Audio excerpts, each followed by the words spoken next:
Today's topic is education planning. So yesterday I was talking to a client who was wondering what can he do to plan for expenses for their child's education. They're thinking about sending the kids to Stanford or Harvard or one of the nice Ivy League schools here in the United States, and I don't blame them. I mean, good education obviously means that these kids will come out very, very sharp, and they will get a very high incomes. So not a bad choice. But the question is, how do we pay for this education? So he has a few questions, and I'll read those out to you, and maybe you're having similar kind of dilemma as well. So question number one: do I take a loan, or do I simply pay for the college? Should I get some sort of loan that can get me some sort of tax credit? My kid's going to be going to school in about 10 years from now. How should I invest that money? Should I put it in 529 plans, or should I, put it into real estate or whatnot? Um, so idea is that child will go to college in about 10 years, and what should we do to be better prepared financially for that child's education? So I think many of us have those questions. So I'll try to break that down. So let's take a look at it from a tax perspective first, and then we will address some of the other things here. From a tax point of view, you only can take up to $2,500 maximum deduction for the interest that you would pay for your child's education. That's number one. 2,500. And by the way, I'm recording this in 2024. So if you're watching it in 25, 26, 27, numbers might change. But so keep in mind, anytime you watch any video of any tax professional, please understand that numbers are always changing. So don't rely on the numbers. Always double check them. All right. So number one is the maximum deduction you can get is $2,500. Okay. And even that $2,500 has AGI limitations. So it's not like everybody can take it. You have to be below certain threshold. I think for this year, if I'm not wrong, it's about $180,000 merit filing jointly. Once again, always double check those numbers. But it's not really a very high threshold. Now, some of you might say, well, Deepak, 180 is a pretty good number, but many of my clients will disagree with that. They will feel like, 400, 500 should be the limitation. But since most of the clients are over 180 and the maximum deduction you can only take is 2,500, so I think this whole tax point of view doesn't really come to play out. So that's out. Second question that comes into mind is, what about if we have small business? Maybe you have a grocery store, maybe you have some sort of franchise, maybe hotel, motel, maybe you have an IT company. So you have some sort of business going on. Can you use your business to pay for your child's education? Wouldn't that be cool? So the problem here is that, for bachelor's degree, for the first 4 years of college, you really cannot pay for your child's education. It doesn't work it that way. Now, if you're working for a company or whatnot, they might have some sort of program, because if you have a corporation, then you can typically reimburse up to $5,000 for your employees' education. But even there, if you look at some of those rules, they will specifically mention that the courses that you take should benefit in your job. It's not the $5,000 they give you is not for you to go do your bachelor's degree. It's for you to take courses that will help you benefit their business. And actually, that also works for small business owners as well. So like I said, if you have a retail store or a service-based business, you can do that for yourself as well. But you probably don't want to do that for a bachelor's degree, maybe at a master's degree. So for example, I'm in tax business. Maybe I want to go do MBA. And if I do an MBA, that will obviously help me grow my income, and I can perhaps write that off. Or, as many of you guys know me, I'm a student of finance. I love learning about finance. Maybe I want to do CFA one day. And if I want to do that, then obviously I can pay for that, and obviously that will also help me grow my business, so I can write that off at the business expense as well. The idea is, if you're learning something that can help improve your business, help you make more money, you can deduct those costs, right? But once again, if I'm learning something new, so let's say if I was not in finance, maybe let's say if I wanted to learn how to run a hotel, or maybe run how to run a pharmacy business or something like that. Like, it's a different field. Then I cannot write that off because I'm not making any money out of that business. I need to uh, once I get into the business is running, I'm making money, then I can take some courses that can help me improve my business. Now, before I get a little bit deeper into it, many times people come ask me, is, hey, Deepak, can I, I make money off stocks, I make money off real estate. Can I go take the courses for real estate and stocks, and can I get those right off? So hold on there. You may or may not be. In most cases, the answer is no. But if real estate is your primary business, that's what you're doing for living, and that's your active business, then yes. Similarly for investment in stocks as well. So if you are a day trader and you trade quite a bit and that's your business, that's how you make money. You don't have your W-2 job. That's your primary way of earning money. Then probably yes. So it really comes down to is how are you making money? All right. Now, so what does that mean? So how do we plan for our child's education? Where do we go? So we know that taking a loan not going to really help me a whole lot. Okay. If I pay for the college right away, that doesn't help me a whole lot because it's not like I can go take a deduction on my tax return. Although there are some credits, but let's just look at it from a deductions point of view. So that doesn't really help me a whole lot. So what are my options? All right. So I'm going to give you some tips, but my recommendation always is set up a personal one-on-one consultation with me, and let's take a look at your unique situation, because I'm not going to be able to mention everything in this video. And as we're having one-on-one discussion, you might mention something that will be like, oh, wait a minute, you have this going on, let's use this strategy. So you just never know until we are having that one-on-one conversation. And if you hear something, you like something, and you want to implement it, even then I would strongly recommend that you do one-on-one consultation. So that way we can make sure that that is the right move for you and it fits into your overall financial picture. All right. So let's see.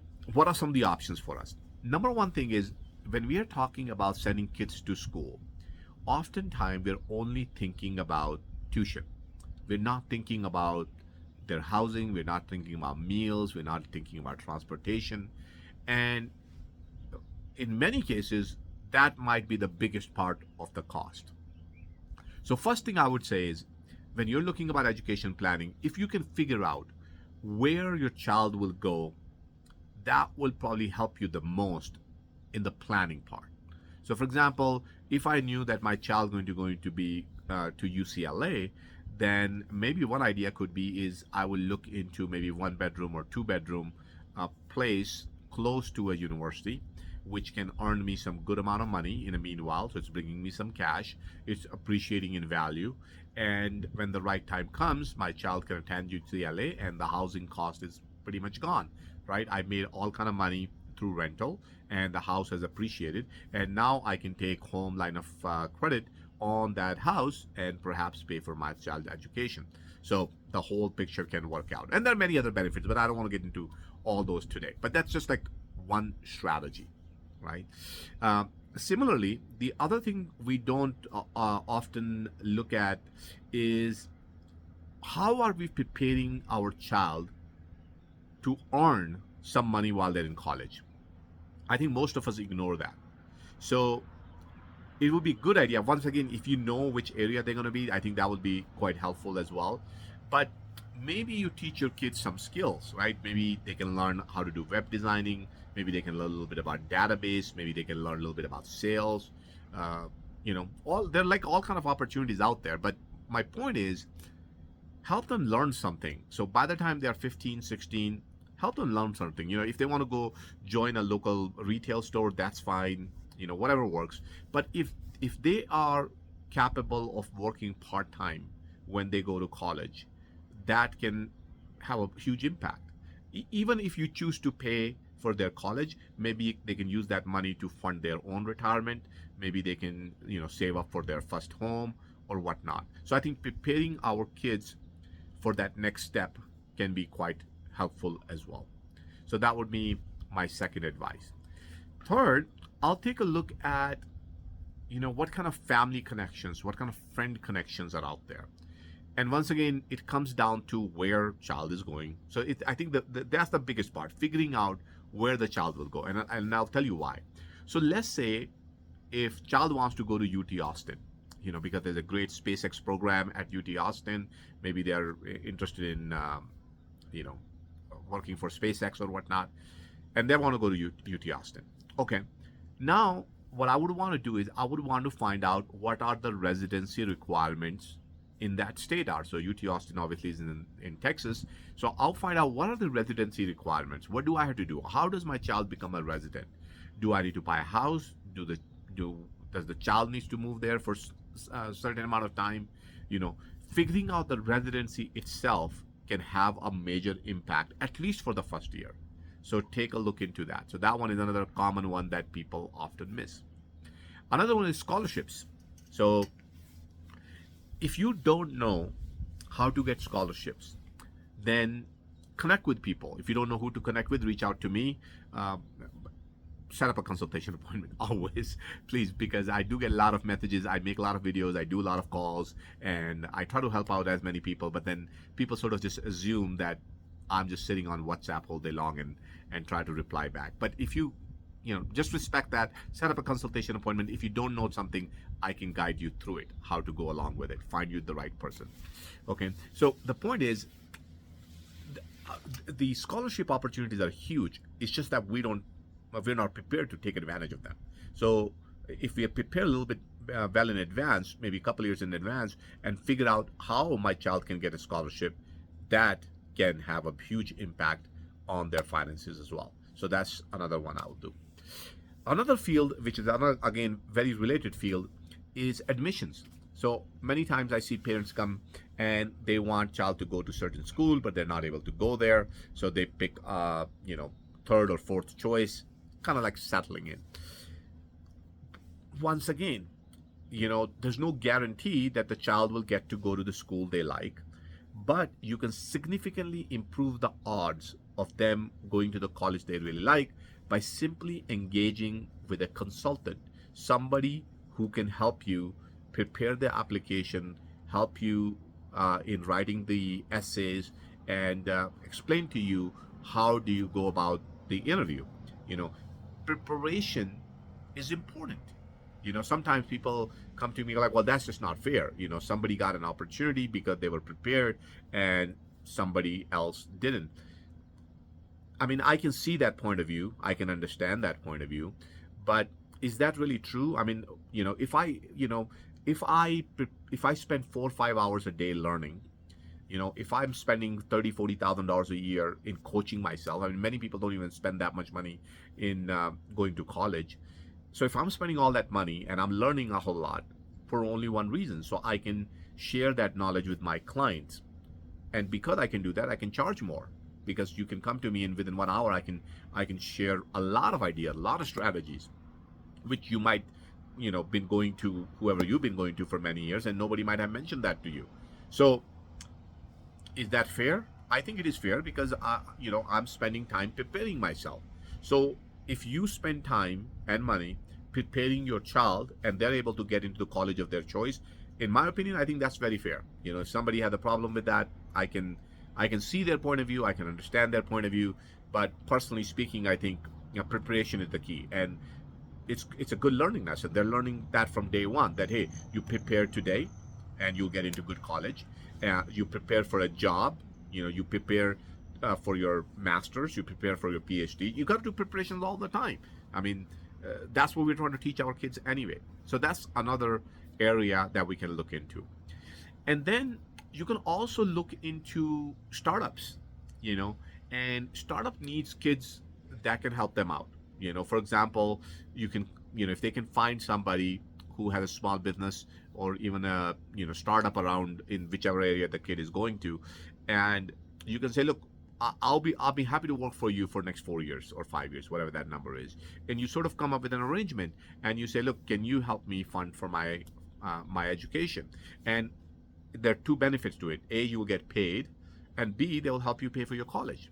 Now you might say, well, wait a minute, why would they do that? Well, it's not like my child's going to work there for free. you're absolutely right. They won't work for the free, but they might not. Like, let's just say the average wage is $25. But a new kid who's just going to college, maybe that kid works for $15 an hour, and that's a fair wage. Once again, if you're watching this video sometime in future, fair wage definition might change. But let's just say today, I think for somebody going to college, $15, they'd be very happy with it. So if somebody can work for $20 a week, guaranteed, same person working every day, and they're smart, they're diligent, and they have good work ethics. I'll give you so many examples. So let's say, I'm okay with making my videos, doing my Zoom calls and whatnot, but many people are not. So that kid can go to somebody and say, hey, look, I'm gonna come here every week and I'll do the marketing for you. I'll make your videos. I'll manage your social media. I will, do your Twitter. I'll do your Instagram. There's a lot of value in that, and what do you have to do? Just help me out with my college, so that could be one idea. And then again, that person sticks around with them for a very long time. So I think there's a lot of value in there, but you have to go explain that value to someone, and it takes time, and the kid needs to be prepared with those skills as well. So that's what I'm saying. Take a look at what kind of skills you can prepare them for. So that would be very, very helpful. Okay. What else? Stocks, right? We got stocks, we got bonds, we got all sorts of financial instruments that we can leverage. Which one is the best one? So that's where it gets a little bit tricky, because what happens is when we talk about education, for most people, the time horizon is roughly 10 years. And in 10 years, anything can happen. Market can go up, market can come down. If you tell me the child's going to go to school in the next 30, 40 years, then I'll say, okay, with a reasonable expectation will be is that over the 30 years, you can grow your funds quite a bit. But over the 10 years, we don't know. So the question once again comes out to be is, can we play around with funds where if the market is down, you use it for retirement, and if market is up, maybe you use it for education. So that could be one idea. And that doesn't matter where the funds are coming from. They could be coming from real estate. They could be coming from some CDs. They could be coming from your stocks, whatever. And then lastly, there are some fixed income products you can also consider as well. Fixed income products simply means that you plan for everything in advance and you start withdrawing funds at certain age. So that could be another idea. Similarly, you can also buy college credits in advance. So many states offer that. So let's say if the child is going to UT Austin, you already know that the child is going to go to UT Austin, and they'll be going to UT Austin, let's say 10 years or 15 years from now. You can actually buy the education at today's price from UT Austin. So that way, let's say if the fees double in next 10 years, you don't have to pay for it. You already paid for it. So a lot of advantages there. So if you have any questions, concerns, just reach out to me. Go to our website. I'll be happy to set up a consultation and talk to you guys in more detail. Thank you.